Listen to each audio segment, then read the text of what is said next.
Oui, enfin, une conférence déjà exceptionnelle parce que ça en remet en mémoire une pensée économique qui a été dite et exprimée par Rémi Nesouta il y a 73 ans, exactement jour pour jour. Et je considère que si on avait fait ne serait-ce que 10, 15, 20% de tout ce qu'il a dit, on serait champion du monde. Et ce qui est intéressant, c'est que chacun des orateurs de ce matin, sur l'ensemble des grands secteurs qui nous concernent, aussi bien la qualité de l'air, le transport maritime, aérien, le tourisme, l'agrotransformation, etc., ont fait ce travail de reprise de la pensée de Rémi Nesouta et de montrer comment elle est actuelle par rapport à ce qu'ils font aujourd'hui. Et ils ont tous, à leur niveau, donné les 3-4 choses qu'il faut faire de manière à ce qu'on passe au stade suivant, c'est-à-dire qu'on soit encore plus efficace. Oui, c'est une rencontre exceptionnelle, parce que je crois qu'en plus, c'est la première fois que dans un même espace, des gens qui sont sur des secteurs très différents s'écoutent et restent là et entendent ce que l'autre a à dire et en plus comprennent peut-être les conséquences d'actions qui ne sont pas dans leur secteur peuvent avoir sur d'autres activités. Et moi je trouve que cet aspect systémique de retrouver des acteurs sur les secteurs majeurs de la Guadeloupe, et c'est juste exceptionnel, quoi.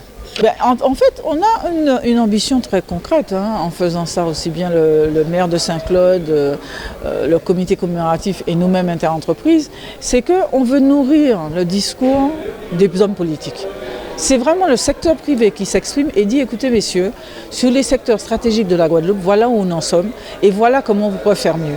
Et porter lors du prochain congrès cette feuille de route avec des positions très concrètes. Quand par exemple on apprend que on aurait pu avoir une industrie du thermalisme aussi bien pour les maladies que pour le tourisme ici et que ça rapporterait au moins 3, 4, 5 millions d'euros par an, on se dit mais pourquoi on ne fait pas ça ?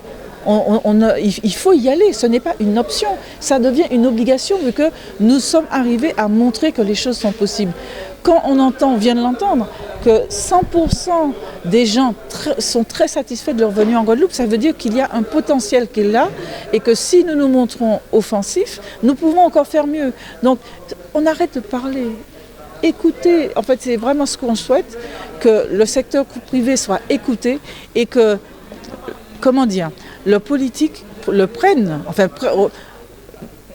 considère sa légitimité et agisse de manière à ce que les choses soient encore plus brillantes que ce qu'elles ne sont déjà aujourd'hui. Oui, j'ai parlé de l'air. De l'air parce que l'air est énormément pollué en ce moment et donc on pense aux régions hautes telles que Saint-Claude ou encore Sainte-Rose pour pouvoir déplacer les populations afin qu'elles puissent avoir un air sain. Eh bien oui, effectivement, ce colloque est une réelle opportunité pour nous pour comprendre les pistes de développement de notre île, de la Guadeloupe et rencontrer justement les acteurs, les décideurs économiques. Nous devons retenir que la Guadeloupe a réellement un vrai potentiel en fait pour se développer dans différents domaines tels que l'eau, l'énergie, le tourisme et que justement nous devons mettre l'accent sur ces domaines afin de vivre dans une meilleure Guadeloupe bientôt. Effectivement, depuis de nombreuses années, Rémi Nesouta avait déjà évoqué ces points et il est vrai que si nous les réalisons, nous pourrons vraiment développer la Guadeloupe dans un sens très positif. Et c'est pas par quel bout commencer, mais enfin disons c'est déjà une belle réussite et des gens devraient féliciter le comité Rémi Nesouta qui a organisé cette belle manifestation qui pour moi est d'intérêt régional et qui c'est vrai même d'apport pour, disons, alimenter le futur congrès ou nos futurs congrès. Tant il faut, à mon sens, parler de contenu politique, mais aussi parler de contenu économique et donner un peu d'espoir à ce pays-là, à sa jeunesse, en mobilisant simplement, comme le disait Rémi Nesouta, le potentiel qu'il y a, le trésor qui est bloqué. Et ce trésor-là, comment le débloquer ? C'est un peu ce que nous faisons aujourd'hui avec ce colloque qui est, disons, bien mené par Francette Florimond de Interentreprise. Le comité Rémi Nesouta a eu raison de chercher un professionnel d'économie pour nous aider à aborder toutes les composantes de l'économie et voir ce qui peut fonctionner. Je vous disais, par quel bout commencer, on ne sait pas. Voilà un colloque sur l'économie qui en même temps va traverser, la curiosité des étudiants qui eux-mêmes sont allés chercher qui était Rémi Nesouta. Les intervenants ont fait la même chose et produisent, on voit l'analyse de Nesouta qui était, ça date, 1946 quand même. Et aujourd'hui, nous sommes quand même en 2019. Le pays a un peu le même constat qu'il pourrait faire. comment aller plus loin, comment créer un développement pour que le Guadeloupéen, sa jeunesse, reste ici. Je crois que c'est ce qu'il faut trouver. Et ce soir, nous aurons le bonheur non seulement de remercier le département qui a accompagné ce colloque-là, l'organisation, de remercier la région aussi qui a bien accompagné, la commune a fait sa part, mais nous aurons le bonheur de recevoir, je crois, le département et la région pour donner une espèce de feuille de route d'après les éléments résumés qu'on aurait fait de cette matinée-là, ou de cette journée de travail. Ensuite, nous avons bien sûr la conférence de l'homme qui vient de la Silicon Valley, l'Indien, ravi, et qui va nous fortifier dans notre démarche. Il va nous fortifier dans notre démarche de relancer la pensée de Rémi Nesouta, de regarder ce qui a été fait. Nous avons souvent ici, disons, tendance à aller regarder le petit livre de Mao, le petit livre de Si, et ne pas penser que nous avons des hommes qui ont déjà travaillé, qui ont cherché à penser le développement de la Guadeloupe. Il suffit simplement de mettre en œuvre et de créer cette fois-ci pour de bon peut-être changer un concept, un nouveau concept, un nouveau modèle économique basé sur un changement de paradigme. Si on arrive à faire ça, on aurait fait un grand pas. Oui, tout à fait. Alors la vision de Rémi Nesouta est celle du développement, d'exploitation des ressources naturelles qu'il peut y avoir en Guadeloupe. Et pour nous, EDF Archipel Guadeloupe, l'enjeu c'est d'insérer sur le réseau de plus en plus d'énergie renouvelable. Donc on voit bien qu'il avait pressenti quelque chose là qui était important pour l'autonomie énergétique de la Guadeloupe. Et c'est aujourd'hui dans cette trajectoire-là qu'on se place dans le cadre de la programmation pluriannuelle de l'énergie. Alors il faut passer par là, mais le premier palier par lequel il faut passer, c'est celui des économies d'énergie. C'est un devoir d'abord presque éthique, j'ai envie de dire, vis-à-vis des générations futures. C'est la première chose qui doit nous guider. Ensuite, évidemment, il y a un intérêt économique à faire des économies d'énergie puisque tout ça retombe après sur le prix de l'électricité, mais au-delà de ça, je crois que c'était un engagement, je pense, éthique et moral qu'on a, nous, vis-à-vis des générations futures. Et il était pour ça, je pense, précurseur d'avoir perçu ça. Oui, c'est intéressant ce type de démarche où on regarde aussi finalement, bon là c'est vrai que la causerie de Rémi Nesouta était très large, abordait beaucoup de domaines. Et c'est l'occasion effectivement de croiser des secteurs complètement différents qui vont du transport aérien au bâtiment en passant par l'énergie.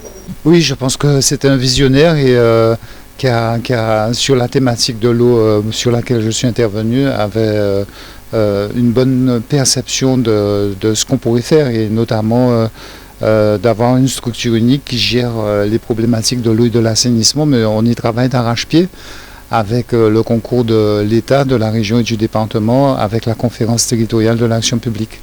Donc l'Office de l'eau est aux côtés des opérateurs pour les accompagner à faire un diagnostic humain et un diagnostic financier pour qu'à l'horizon 2020, on puisse arriver à cette structure unique, mixte, avec la région et le département.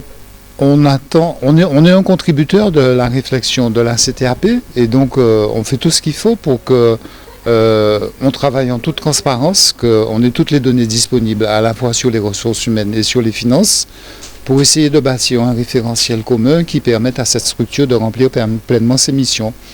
Donc c'est un travail qui est à pied d'œuvre et qui commence déjà à porter ses fruits puisque le 24 septembre, on a fait une restitution à la CTAP de l'état des ressources humaines mais aussi de la situation financière et des dettes des EPCI. Ah, il tombe à point nommé.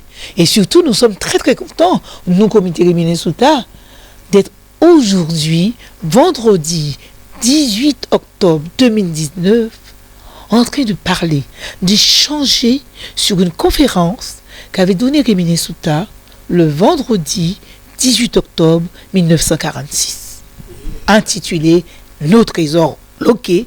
Et il parlait de quelque chose de très actuel, nos trésors bloqués.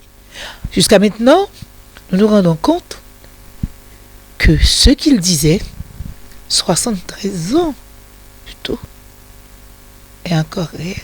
Oui, l'actualité nous rattrape bien sûr. Nous avons certains parcouru en chemin. Des choses ont été faites.